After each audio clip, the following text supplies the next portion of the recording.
Hi, my name is Ryan Tracy. I'm the owner here at Beer on the Wall in Park Ridge, Illinois. We have a liquor store slash tap room that's also a coffee shop with the idea of this is just kind of a place where you can come hang out, get some work done, but also enjoy some craft beer and learn about craft beer in a really relaxed atmosphere. Was there anything that sort of triggered my entrepreneurship or kind of influenced it? I think it was mostly just working in the corporate world for 10 to 15 years and just really not being satisfied with the challenges that faced me there, and kind of wanted to go off and do my own thing. So I am a Cicerone, and what is a Cicerone? A Cicerone is sort of the sommelier of the beer side of things.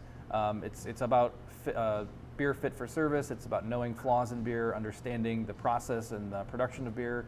It's also a lot on the service of beer related to maintenance of keg and draft lines, and just knowing when to serve things and when not to serve things.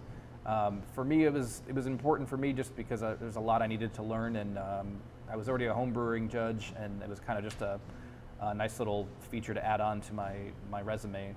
So what are the most important things for an entrepreneur? I think two things. One is to have a very clear vision, to know exactly what you want.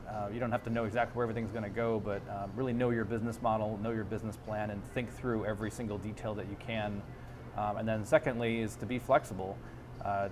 When you have that business plan and when you have what your model looks like, you can't plan for everything. So just remaining flexible and being able to turn on a dime is really critical.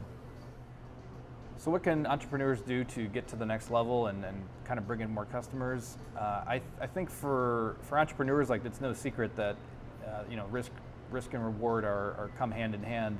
And a lot of times you reach a certain point and sometimes you don't want to take on that new risk, and you don't want to potentially lose everything when something's going along really, really well. And I certainly respect that and believe in that full-heartedly. But for those that are ready to make the jump and have capital to do it, then I say you have to kind of go back and get back in the trenches like you used to when you first opened the shop. So what are my thoughts on partnerships for startups?